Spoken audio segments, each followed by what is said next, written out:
Hello everyone.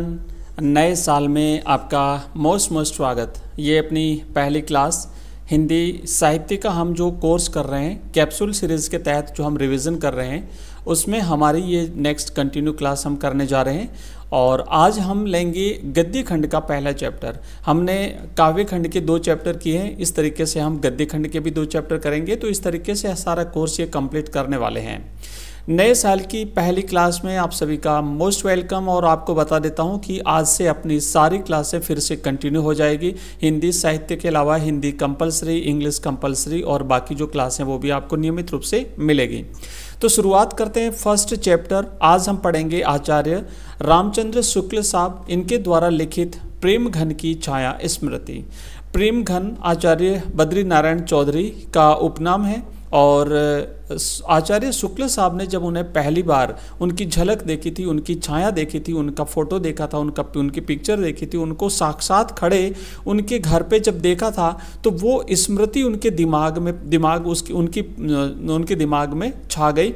और उसी स्मृति की बात जो है वो यहाँ पे कर रहे हैं। साथ ही साथ भारतेंदु जी की मित्र मंडली, भारतेंदु जी के साथ उनका समय, भारतेंदु जी के दोस्तों के बारे में और उनसे मिलने के बारे में, ये सारी चीज़ें इस अध्याय में आचार्य रामचंद्र शुक्ल साहब ने बताई है। साथ ही साथ अपने बचपन के बारे में, अपने परिवार के साहित्यिक माहौल के बारे में भी यहाँ पे शुक्ल साहब बता रहे हैं।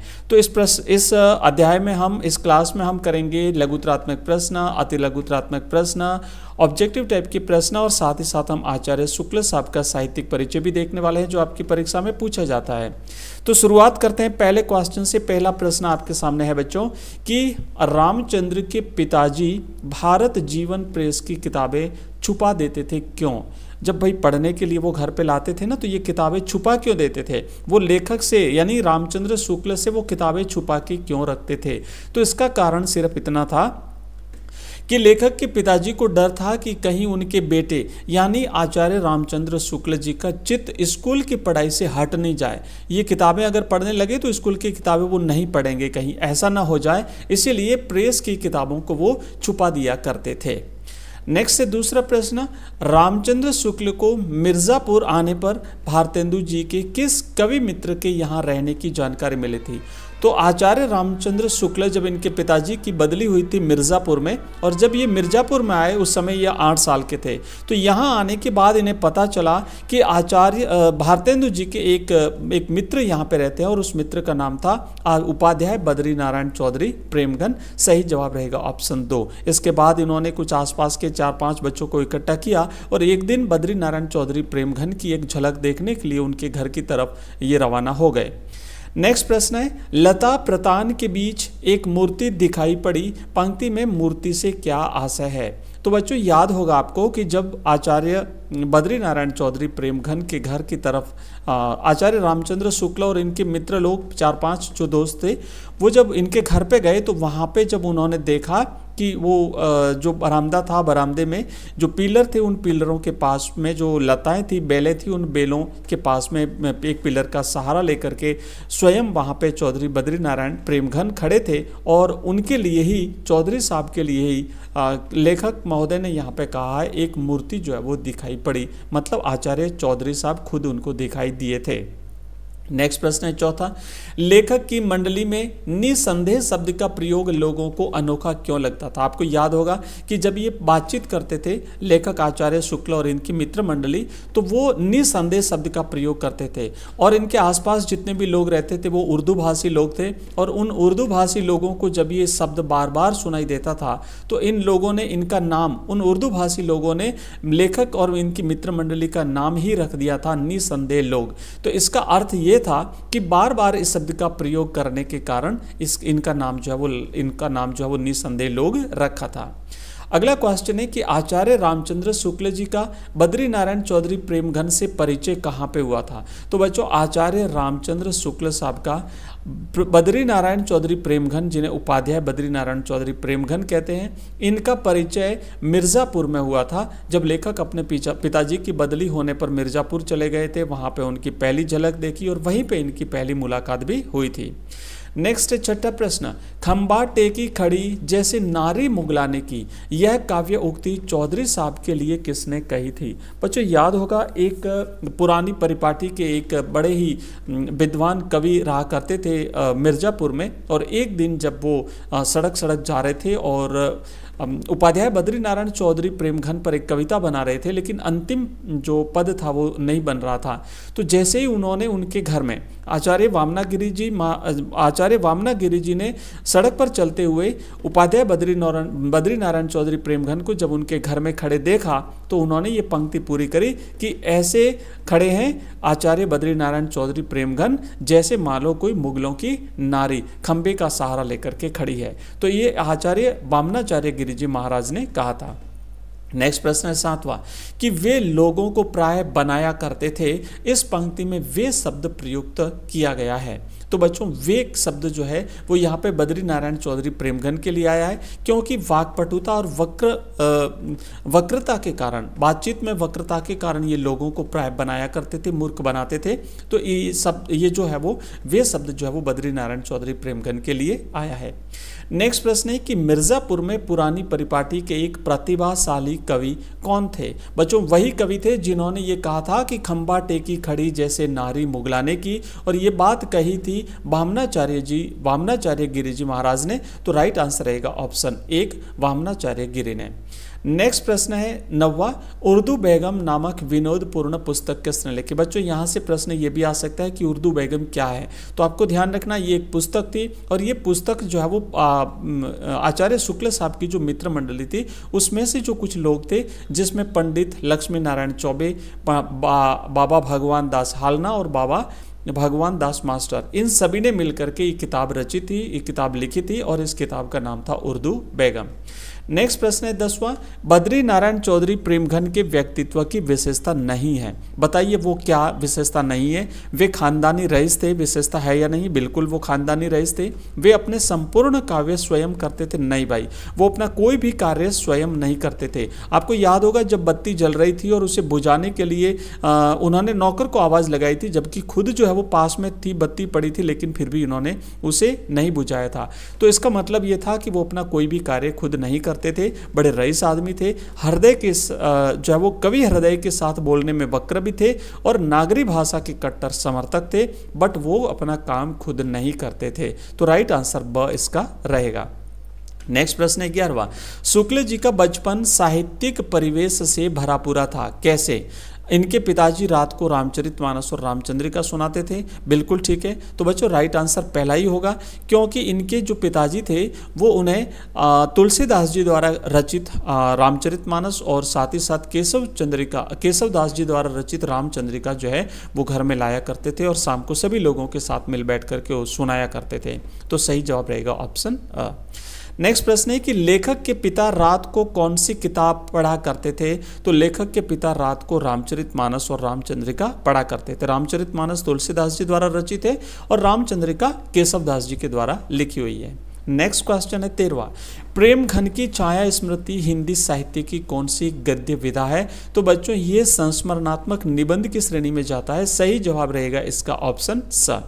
अगला क्वेश्चन है 14वां, शुक्ल जी हिंदी साहित्य के निम्न में से क्या हैं? तो शुक्ल जी हिंदी साहित्य के आलोचक हैं, इतिहासकार हैं, साथ ही साथ उच्च कोटि के साहित्य के चिंतक भी हैं, और उपयुक्त सभी हैं। तो बच्चों राइट जवाब रहेगा उपयुक्त सभी। आपको ये प्रश्न अच्छी तरह से याद रखना है, क्योंकि शुक्ल जी पर अगर आया साहित्यिक परिचय अगर इनका पूछा जाता है तो आपको लिखना पड़ेगा कि आचार्य रामचंद्र शुक्ल हिंदी साहित्य के एक महान आलोचक, हिंदी साहित्य के इतिहासकार, क्योंकि इन्होंने हिंदी साहित्य का इतिहास लिखा है, और साथ ही साथ उच्च कोटि के साहित्य चिंतक भी रहे हैं। इन्होंने गद्य भी लिखा है, और इन्होंने साथ ही साथ कुछ पद्य भी लिखा है, लेकिन ज़्यादातर इन्होंने गद्य ही लिखा है, जिसमें इनके निबंध भी हैं, कुछ कहानियां भी लिखी हैं इन्होंने। इस तरीके से इनका गद्य बड़ा लंबा है। जो अपन लास्ट वाला प्रश्न करेंगे इसमें इनका साहित्यिक परिचय, वहाँ पे इनकी जो रचना है तुलसीदास और चिंतामणि और ये सारी रचनाएं वहाँ पर हम इनकी पढ़ने वाले हैं। सूरदास गीत और है ना, ये भ्रमर गीत और ये सारी चीज़ें हम वहाँ पर पढ़ेंगे।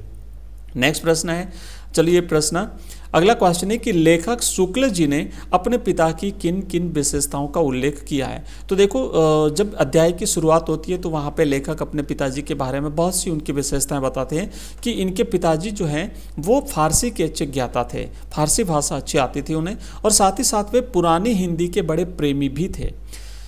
उन्हें फारसी कवियों की उक्तियों को हिंदी कवियों की उक्तियों के साथ मिलाने में बड़ा आनंद आता था। साथ ही साथ वे रात के समय रामचरितमानस और रामचंद्रिका घर के लोगों के सम्मुख बड़े चित्ताकर्षक ढंग से पढ़ा करते थे।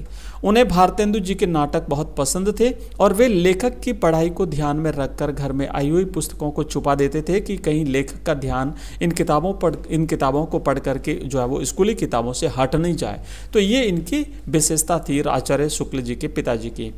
नेक्स्ट प्रश्न है, मिर्जापुर में भारतेंदु हरिश्चंद्र के एक परम मित्र कौन रहते थे। बच्चों, परम मित्र वही रहते थे जिनके नाम से यह अध्याय लिखा गया है और वो थे उपाध्याय बद्री नारायण चौधरी प्रेमगन। नेक्स्ट है 17वां प्रश्न, प्रस्तुत संस्मरण में लेखक ने चौधरी साहब के व्यक्तित्व के किन किन पहलुओं को उजागर किया है। बच्चों, आज की क्लास तो बड़ी शानदार है क्योंकि इसमें जो भी हमने क्वेश्चंस लिए हैं, जो प्रश्न लिए हैं, वो निश्चित रूप से आपकी परीक्षा में आने वाले हैं। इसलिए क्लास को आपको पूरा देखना है, कहीं भी बीच में स्किप ना करें। साथ ही साथ मैं आगे आने वाली जो अपनी क्लासें रहेगी उसमें और भी इस प्रकार की चीज़ों को शामिल करेंगे जो आपके परीक्षा के ब्लू प्रिंट के हिसाब से इसमें इंक्लूड किए गए हैं। और नेक्स्ट जो भी हमारे प्रश्न रहेंगे वो थोड़े से हम ऑब्जेक्टिव के अलावा जो बड़े प्रश्न हैं उनकी संख्या बढ़ाने वाले हैं। तो अब यहाँ जो प्रश्न पूछा है वो है चौधरी साहब के व्यक्तित्व के बारे में, और चूंकि अध्याय भी चौधरी साहब के बारे में ही ज़्यादातर लिखा गया है तो हमें यहाँ पर प्रश्न इनके ऊपर जरूर बनेगा। इसको सही ढंग से थोड़ा सा आपको याद करना है। तो लिखा है कि प्रस्तुत संस्मरण में लेखक ने चौधरी साहब यानी चौधरी उपाध्याय बद्री नारायण चौधरी प्रेमगन की बात हो रही है, चौधरी साहब के व्यक्तित्व के निम्नलिखित पहलुओं को उजागर किया है। एक है आकर्षक व्यक्तित्व। चौधरी साहब एक आकर्षक व्यक्तित्व वाले व्यक्ति थे। उनके बाल कंधों पर बिखरे थे। वे एक भव्य मूर्ति के समान प्रतीत होते थे। इसीलिए तो वामनाचार्य जी ने उन्हें देख करके मुगलों की नारी के समान उनकी बात कही थी कि खंबा टेकी खड़ी जैसे नारी मुगलाने की। अगली इनकी विशेषता थी रईस प्रवृत्ति वाले, मतलब बड़े ही रईस आदमी थे, खर्चा पानी करने वाले आदमी थे। चौधरी साहब एक अच्छे खासे हिंदुस्तानी रईस थे। उनकी हर अदा से रियासत और तबीयतदारी टपकती थी। जब वे टहलते थे तब एक छोटा सा लड़का पान की तस्तरी लिए हमेशा उनके पीछे लगा रहता था।